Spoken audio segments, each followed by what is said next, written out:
They got a few APIs. Got some on Facebook. Not local. Sent it to me.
No, I was just seeing.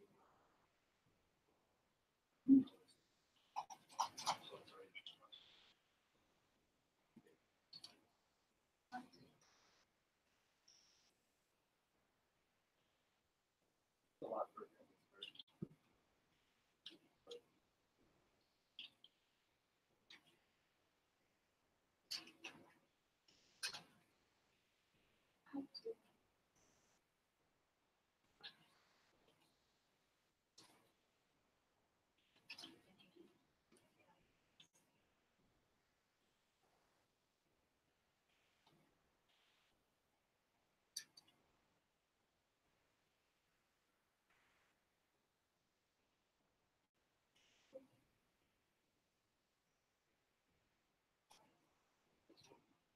thousands here just to come.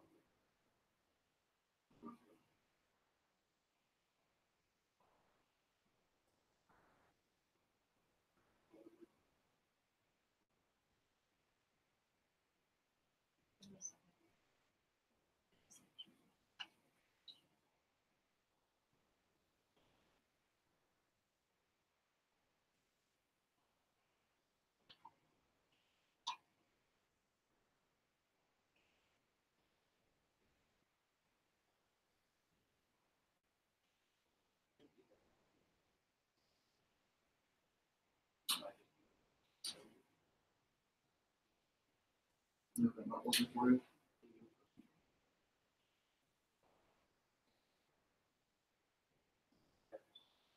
You should have put it in the back.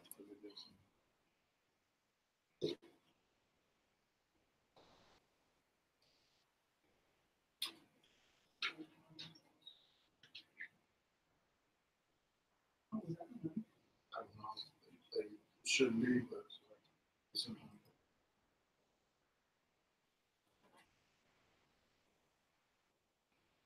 Button up, so. Like you, you're under.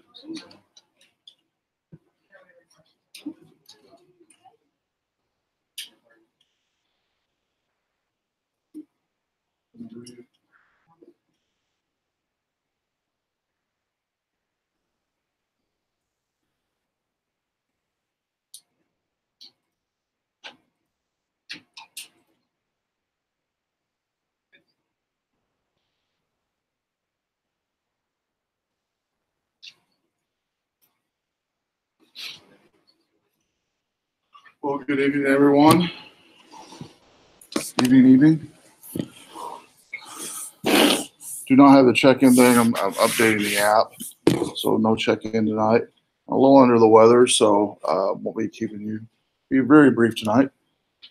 But and we're going to go over steganography Thursday, so I want to go over a slide on steganography, what it's all about, steganalysis and cryptanalysis.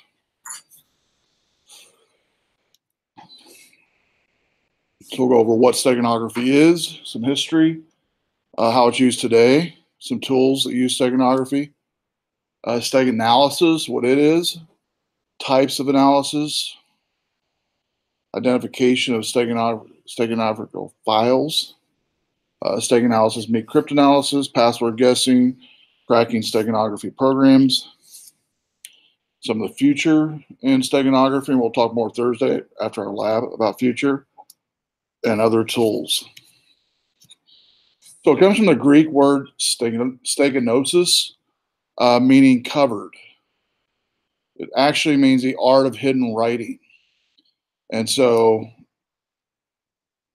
covered and writing, putting those two together is what steganography, the two Greek words put together, spells. And so it's a process of hiding some type of message other than normally handing a message to somebody. And so, and then extracting it on its destination. This week, we're going to use steganography tools that hides data in an image and then can extract that data later down the road. That data can be another image. It can be a PDF. It can be an executable. Anyone else viewing that message, if they intercept it, sees it as just a normal message. Nothing, whether it be a document, whether it be a picture like we're going to use Thursday, whether it be an MP3 file, a movie file, it's just a normal file. Unless they saw the original, they wouldn't notice any difference. In fact, even if they saw the original, you'll see Thursday, you're not going to really notice any difference in the file as far as being tampered with or anything. History has, in Greek history, the warning of invasion by scrawling it on on wood underneath a wax tablet, and then to observers, it would just appear blank. Both Axis and Allied spies during World War II used measures as invisible ink, using milk, fruit, juice, urine, which would darken when heated, and the message would be revealed in the plank of wood or whatever it was they put it on. Invisible ink also is known as a form of steganography. Basically, any type of hidden data or hidden information is steganography. U.S. government has found cases of steganography with cyber terrorists and terrorists of third world countries. There's been some leakage of that information. The WikiLeaks, if you ever heard of that, had quite a bit of data on that. Julian Assange had hundreds and hundreds of pages of steganography that was found after 9/11. A lot of it didn't come to fruition because by the time we went to find the weapons of mass destruction, the weapons of mass destruction were already gone. And so normally it was used in that, from a terrorist point of view, to give directions in a normal website. It would be like a map, a picture on a Facebook page or on a Twitter page. They would download the picture, extract the map from the picture to get coordinates for the next target. And that's still probably used today, I'm guessing, for terrorists and even non-terrorist communication for secure communication. Common uses today also is corporate espionage, uploading public photos from an event, from a corporate event, but maybe in those photos are documents, might be drawings, might be contracts that can be easily extracted. There has been folks over the years, as you can imagine, have been caught doing this. There was one instance about 10 years ago where it was a secretary that was posting public photos of corporate events, and then she would got paid money to hide files within the photos, and was caught. The only reason she was caught was she told her friend or somebody during a party, and that was leaked out. That's the only reason she was caught. It's possible terrorist cells, like I mentioned. Rumor was during Al Qaeda, there was not rumored, it was actually proven there was steganography used. It was just the details we added on the information was a year late, and so by the time we tracked it down, it was OD gone. It's very good. It's also a very good anti-forensics mechanism to mitigate effectiveness of forensic investigation. Like in child pornography, a lot of cases of child pornography will find on the computer steganography, hidden pictures and hidden files and hidden folders using this technology. Modern steganography uses digital, no longer wooden tablets with hidden messages. Data is encrypted, then inserted and hidden using a special algorithm and security protocol that may or may not modify the contents of the file. This technique simply appends the data to the file and disperses it throughout. Like in the program we use Thursday, what it does is it uses what's called the LSB of the least significant bit of every byte on a file and replaces it with the data. And so if you reach under 50% of the file size, you normally aren't going to see much degradation at all on the image. When you go over 50% of the file size, then you will definitely see. I think on Thursday I have you take notepad.exe and put it inside an image that's about 2 KBs larger than notepad.exe. Then you definitely see degradation. But you only see degradation when you compare it to the original. If you don't have the original, you don't know what the degradation is. You might just say it's a pixelated image. Carefully crafted programs also apply encryption, like we're going to use, like Blowfish encryption, Delphi encryption, 1024-bit encryption can also be used as well. And there are tools we'll talk about Thursday that you can detect steganography. Doesn't mean you can crack it, but you can detect it possibly on a network. So you have a carrier file wanting to send a message to somebody or a website or whatever, and the hidden message is in a text document. And that's the first thing we'll do Thursday. We'll show you how to, we'll use a text message, hide it in a bitmap file, and then extract it from the bitmap file. You'll also compare the image before and after the data has been hidden in there. Some common steganography file host: bitmap, like we'll use Thursday, JPEG, GIF, WAV, MP3, and tons of others. MP4, MOV files, AVI files. Some tools: Steganosis, S tools for JPEG and GIF, StegHide for WAV and bitmap, Invisible Secrets for JPEG, JPHide, Camouflage, Hiderman, and tons of others. If you just Google steganography, you'll see tons of other tools available online. Even though a majority of folks and maybe even yourself had never heard of steganography before PCT130, but it's been around for years, even before technology. Like I said, transferring messages. If you've been in military, you probably heard of it because it's still used in military for messaging. Because even today with advanced Wi-Fi security, we're still not at the place in security on Wi-Fi where they trust Wi-Fi in the field in war. Still done pretty much the old-fashioned way of delivering a message from A to B.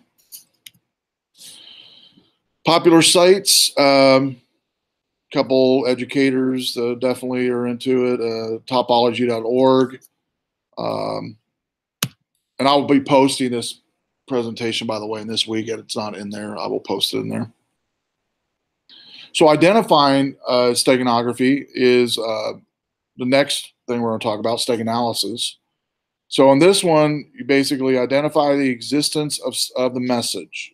You don't know how it was created, but you can tell from the file it was steganography was applied to it. Doesn't extract the message, and technically steganography deals with concealment of message, not encryption of it. So steganalysis essentially deals with detection of the hidden content.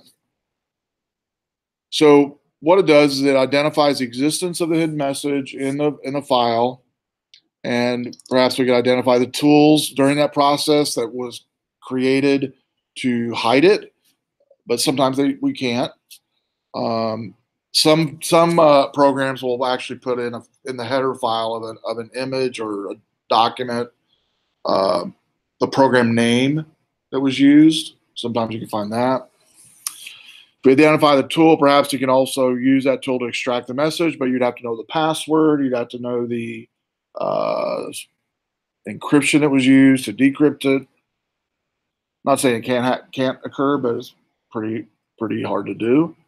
Common hiding techniques: appending to a file, hidden and unused header portion of the file near the beginning of the file, an algorithm like we used for Thursday's lab called least significant bit, modification of that. For every byte, which is 8 bits per byte, it replaces 1 bit within that byte of the data. So the more bytes you have, the more data you can hide without, like in an image, seeing any degradation whatsoever, unless you go over 50, 67% of the file size. Methods of detecting: there's tons of tools out there to detect. One's visual detection, like we'll do Thursday. You can see a before and after an image. And, something's weird about it, but you don't know what. Okay, it's pixelated maybe. Audible detection: there might be some skips in an MPEG movie or wave audio. Statistical detection, where you can look at patterns inside the histogram of a file to see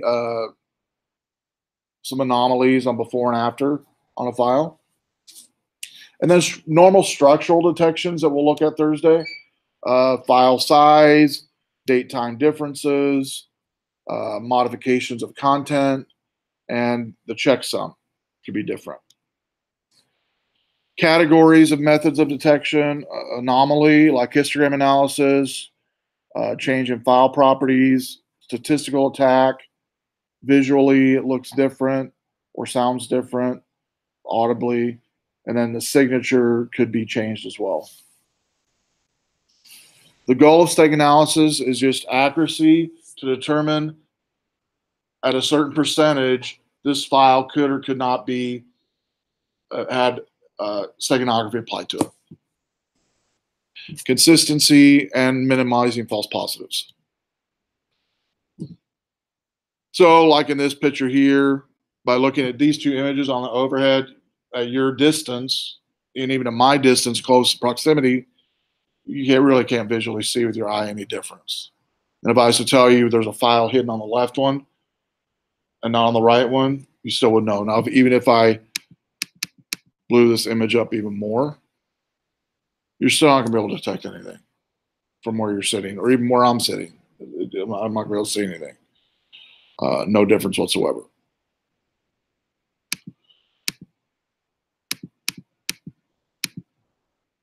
So most of you aren't going to be able to see a difference, even though the left file, like I said, is the one that has the file hidden in it with steganography. The right one does not. I'm not going to really be able to tell anything by looking at it. Kurtosis is another anomaly where it's a degree of flatness inside of a file, a histogram, describing before and after. So the left kurtosis is original file. The right kurtosis is the changed file. Just a variation difference, not much. Really can't determine what did it, but something changed within the file structure. Histogram, just like you use for images, can also be used on files and videos and pictures, on specifically images and videos more than files. But you can determine the breakdown of a file to see if a message has been hidden. But again, you need a before file and an after file both to see any anomalies. By comparing histograms, you can see the histogram is very noticeable, repetitive peaks in the histogram or spikes. Properties is another way. It was created at 4/4/2003 at 525. That was the dimensions, 240 by 759. It was changed at 250 at 526 with that dimension. Checksum, before and after, different. Not by a lot, but it's different, so it means something was changed.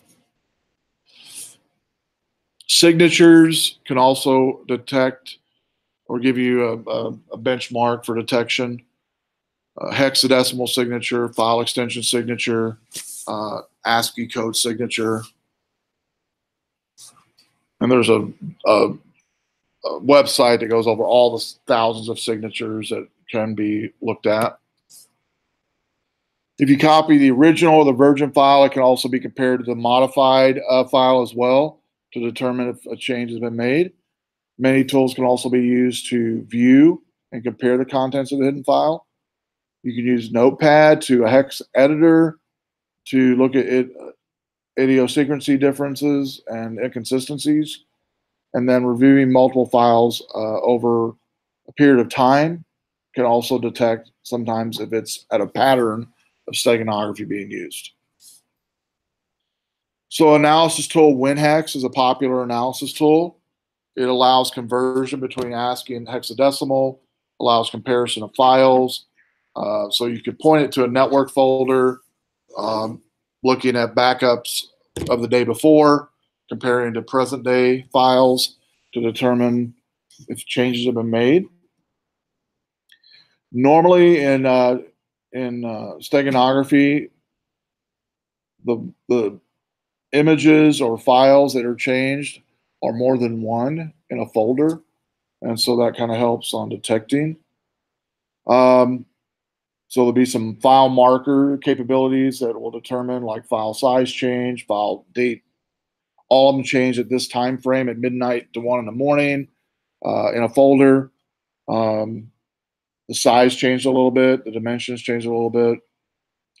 Could also allow string searches within this program to search for header information. So if you knew the name of a steganography program, you could search for that in the header of the file to see if it can be found, and tons of other features it has in it. And then Heiderman case, similar to one we're going to use on Thursday, a little different than this one, the way it looks. This one, you literally drop a file in the hide files section, and then unhide file section, you click on to get a file and extract files that might be hidden. But with the Heiderman tool, histogram tool, you basically, the steganography tool, you basically, after hiding a message with Heiderman, you can review the file with our favorite hex tool editor. And viewing the header information beginning of the file, you can see that the bitmap is indicated by the BM here at the end of the first line right here. Then view the end of the file and compare it to the version file, the original file. But again, you have to have the, for case study, works perfect, but we're just doing it for case study. You can compare it to the original file. As a note, the data appended the file on the next slide.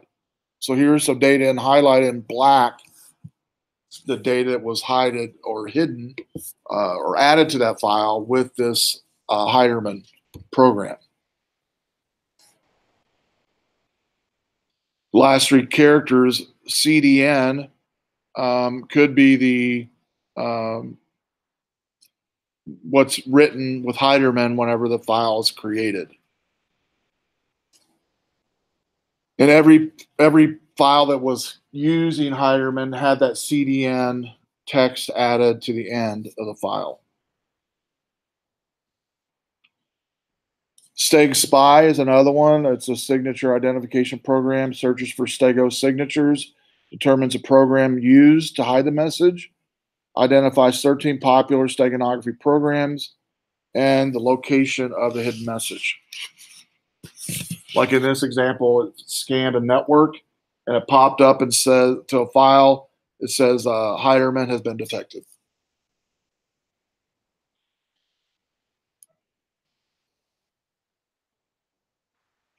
Spyhunter.com with a dash in between the spy and hunter is where spy2 can be found.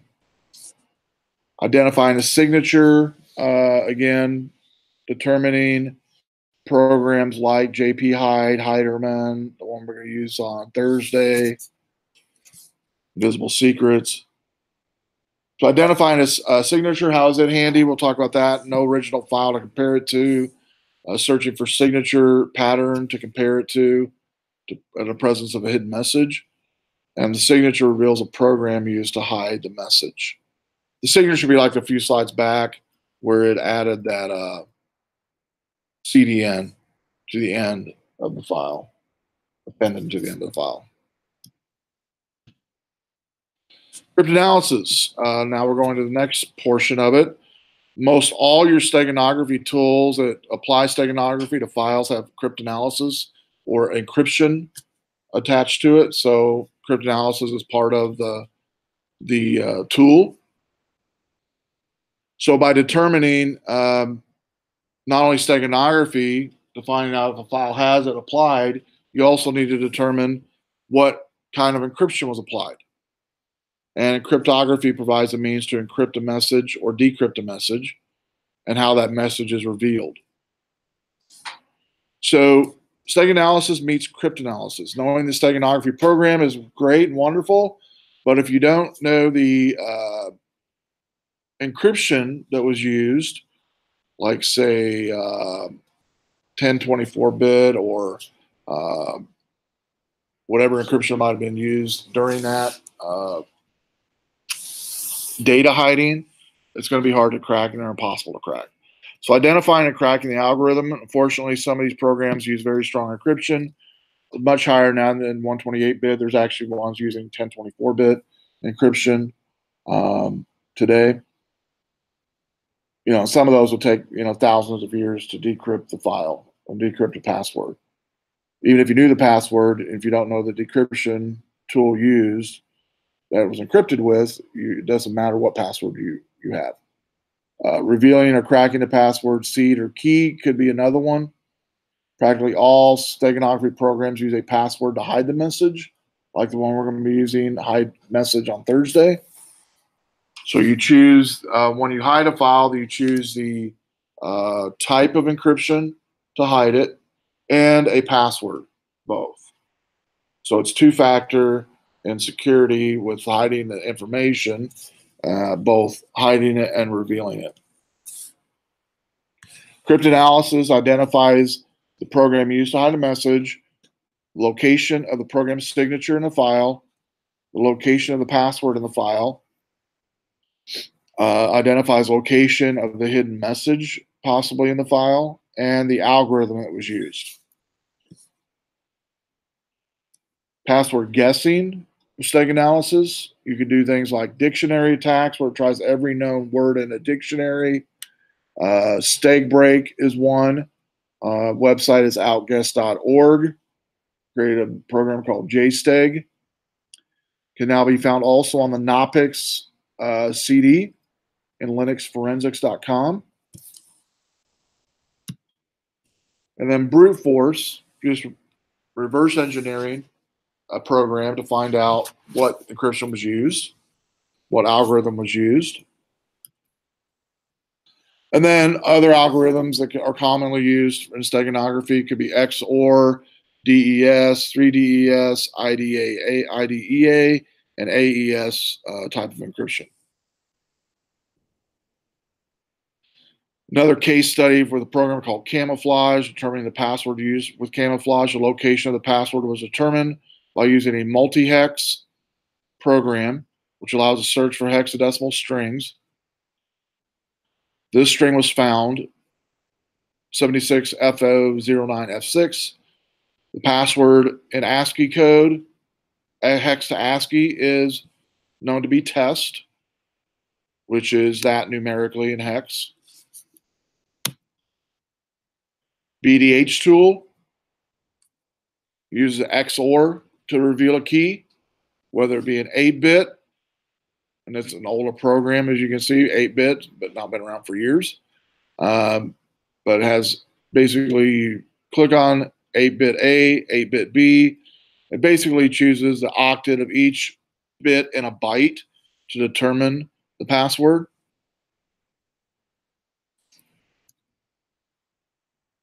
So in this one, it uses, for camouflage, it takes that first 4 digits of the key and they use it to test the theory. They stored another message using a different password. The file hex revealed that number, that hex number, 63 F41B43, with the XOR. The key was known as 029578222. The result of it was a password AAAA in ASCII is what was used. We revealed the hidden password to hide the message, and this exploit was discovered by Professor Guillermito on guillermito2.net. And then forensics. This is popular within computer science today. The art of taking data and collecting it and securing it for law cases and court proceedings. Many of your police departments now have their own forensics division, computer forensics division. Might be one person, might be 10 people. Chicago has hundreds of people in forensics. The larger the area, the more crime in computer science or computer criminal activity, the more forensics you have. Cherry Valley Police has a forensics. Rockford Police Department has forensics with computer science and anti-forensics. Because you can imagine there's a lot of crimes that you never hear of in the Rockford area, in the Rockford region, that occur on a daily basis with computers. Not just child pornography, but people having their computers remoted into at night and accounts set up to sell cars, to stealing data, stealing information. Happens all the time. You and I never hear about in the news because it never makes the news. It never breaks from the detective's notepad. But it's sad to say it happens hundreds of times a day, if not more, in the Rockford region. Best practices when using steganography programs, and we'll talk more about it Thursday. There are some positive uses for steganography in IT that we'll talk about, and you might be thinking about some between now and Thursday. Ways to use it for security purposes and to hide data for a positive reason on your network. Why would you want to do that? Is there reasons? Is there certain companies that would want to do that maybe with the type of products that they create or whatever? We'll talk about that. Deleting original message once you create a new image. Removing a steganography program after hiding it. A lot of the ones were found during the Al-Qaeda Day investigation with steganography. The programs were actually on the cloud, on a cloud drive, and they would just download it when needed. And so there was no presence of it on a computer. It was literally ran on a cloud drive. And then when the programs, you can make programs to where when you exit the program, it deletes all presence of that program on that computer. And that's what they did. Or run the steganography program from a CD or a USB drive is another alternative as well. And then alternative data streams, NTFS, file data system within Windows. One file could be a link to multiple alternate data streams. They've even found in the forensic field brand new file formats that no one knew about that was created for this type of steganography to be applied on a computer. All these alternative data streams, by the way, are all hidden. What I mean by that is there is ways folks can create their own operating system with Linux, let's say. If you have the right know-how and know what you're doing, you can create your own operating system with Linux in a matter of hours that nobody knows how to even get into but you. It also allows for hiding of files and even directories and entire operating systems to be hidden. Difficult to detect because you can't just, do a search like search directory or search for a file extension because everything's hidden. One of the labs we do in here this semester is where we hide an entire, show you how a directory can be created and then hidden with a program called TrueCrypt that was created for a governmental agency years ago and still in existence today. But basically, once you create the partition, you can mount it just like a drive on your computer. Then when you're done with it, you turn it off, and it comes down to just one file. on your computer. And the file name could be like system or something like that. And nobody knows what it is. It's just, a file name called system, which you have tons of in your computer if you have Windows or any other operating system. Other alternative data streams could be like Notepad, using that to hide data without, like the real extension, hiding it, hiding a file called mic.txt, or taking off the txt completely, or hiding the file within Windows by right-clicking on it and hiding it. You can do that, or you can even encrypt in Windows and hide it both by right-clicking on a file, any file. You've been able to do that for years.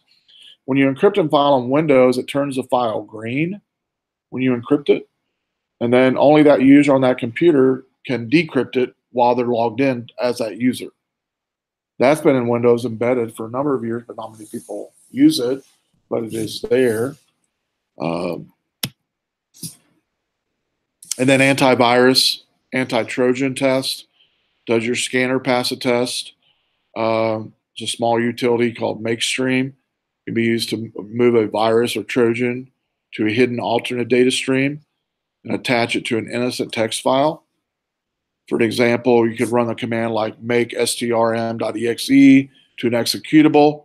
The file contents of test.exe would be moved to that test stream, and the original file contents are then overwritten with a simple message reminding you about the link stream. Getting any Trojan or virus that's detected by your virus Trojan scanner, and running this program would move it to the hidden stream. It's a lot like today antivirus uses, they call it not playground, it's quarantine directory. You have it in your, if you have antivirus on your computer, which everybody should, you have a quarantine, it'll quarantine a file, right? That quarantine section on your computer that the antivirus program creates is its own operating system, its own file structure for that quarantine. It quarantines it from the rest of the computer, so it can't be infected, if that makes sense. Can you recover a quarantine file? Yes, you can. You can say, I want it out of here and using it, right? It's not supposed to be quarantined. But if you leave it in there, it separates it from the operating system. Okay, and it's supposed to do that. That's much like what we're talking about here with the alternate data streams. Forensics, continuing on it, performing forensics and discovering a potential steganized file. Look for evidence for steganography programs on that computer. That's an easy one to try to find. Leverage other operating system and application passwords found on the machine. This may also be the password used to hide the message. Like we've talked about when we did the man in the middle, human nature, people use the same password for many accounts, right? All of us on any week, if I was to ask you, you have maybe hundreds of accounts you have to log into all the time. So are you going to use a separate password for every account? Probably not. You're probably going to duplicate some. Hackers know that, and they will use that to your detriment. Also looking for password hidden. Do people write down passwords on notepads? Yeah, under their notepad, under their mouse pad, on their screen, and it actually says on top of the password. I don't know. Seen that before. For more information, please see Electronic Crime Scene Investigation, a guide for first responders by the U.S. Department of Justice. It's a good white paper on that. Other tools for detecting alternate data streams, LNS, ntsecurity.nu, LADS, haysoft.de, NTFS ADS check, diamondcs.com.au. We'll all look for alternative and creation of alternative data streams. All right. So where do you go from here? On Thursday, we're going to be using the program Hide2. In fact, I'll go to it right now.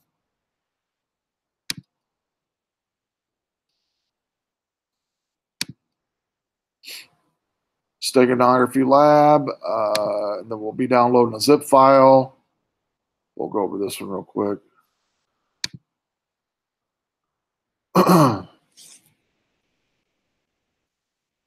All right. That's a Windows 32 program called Hide and Picture version 2 is what we'll be using, 2.1. But you'll be downloading a zip file. I'll have everything in there you need, from the executable to the text file to the image, and then we'll do a step-by-step lab together on.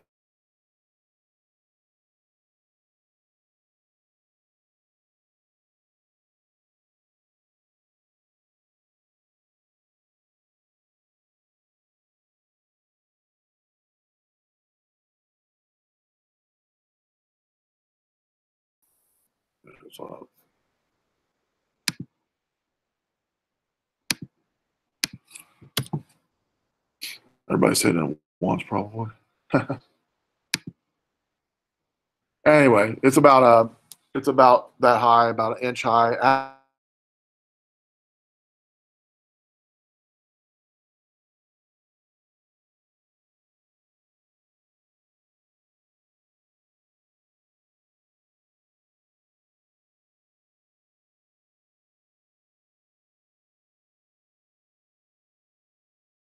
Uh, Need a password grinder. May vary depending on Stego program. We'll talk about different grinders on Thursday. These are just hack tools used for steganography.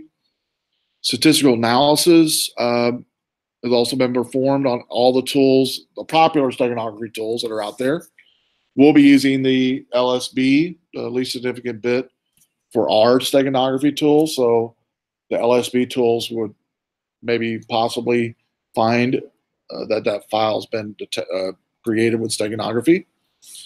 Whetstone Technologies offers Stego Watch, identifies the presence of steganography through special statistical and analytical programs, but is very expensive, does not crack or reveal the hidden message, merely identifies it. And there's tons of steganography investigator training courses online. If you Google it, you can find some of them. In fact, Whetstone, I don't know if it's still in existence. It was that last semester, but we'll find out here. They're kind of an or more of an educational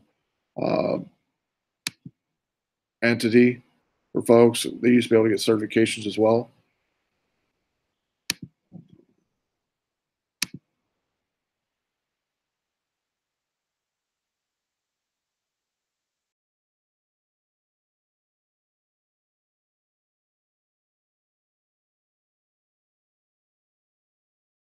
Every time now.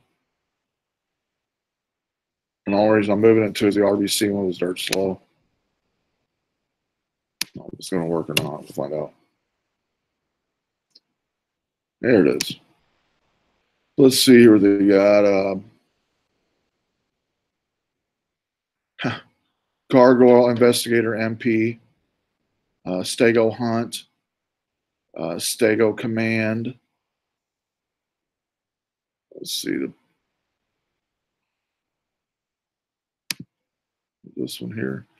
This one here is a advanced malware discovery used by forensics lab, law enforcement, field investigations, private investigators, incident response teams, rapid search of malicious applications, comprehensive reporting. Gargoyle Investigator MP is the next generation of Whetstone advanced malware discovery solution for computer forensics. So this is used by law enforcement to capture data for court proceedings, which has to follow certain rules and guidelines to do. So anyway, it goes through that. That's one of them. Has what else? It used to have some training also. Let's see. Detection, live forensics. It's a new one. US LAT. This has live acquisition, on scene triage, live evidence on scene, comprehensive reporting, rapid capture of digital evidence, easy to use. Microsoft Windows collects with advancements of cybercrime and modern computing platforms increase the need to acquire evidence from complete system. In addition to analysis and recovery of data of evidence and traditional gain by investigating the system and post-mortem. It's vital that volatile data be collected prior to shutting down the system. Because when they find a crime scene with computers, they have to mirror that computer as it is running at that time. They can't shut it down. So they have to mirror live memory in the system, even anything in the system memory wise that's in cache. You got to catch that as well. So this program looks like it captures that. Physical memory, running processes during the time, running services during the time, screenshots of most recent user activity, images, video, messages, documents, and every open web page or chat session they've been on. Active network sessions. These are things, by the way, that they're mentioning that cannot be cleared out on a computer's cache. This is hidden. This is hidden logs by Windows that cannot be cleared. Everybody's familiar with people being able to clear, and you yourself clearing your browser cache. This cannot be cleared, and this program captures it. Active network sessions, operational drivers that are running at the time, from cameras, GPS devices, USB devices, system information. Information provide important clues as the most recent activity of the suspect or victim. Mounted encrypted volumes that are hidden can be detected with this. User events, security events, registry events, recent images, actively and recently inserted devices into the computer, web history, including email. So tons of live data recovery. And then they also had some training.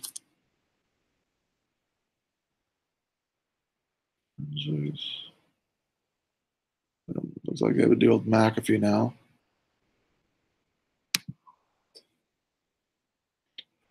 This tool here, Discover the Hidden, is used to detect and find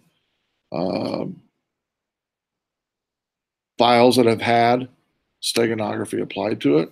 So again, it's a good resource to look at. We'll be looking at Hide and Picture version 2 on Thursday, and we'll be downloading this native files for that. And with that, we are done. If you have any questions, come see me. Otherwise, we'll see you Thursday. And if you could shut down your computers, that would be awesome.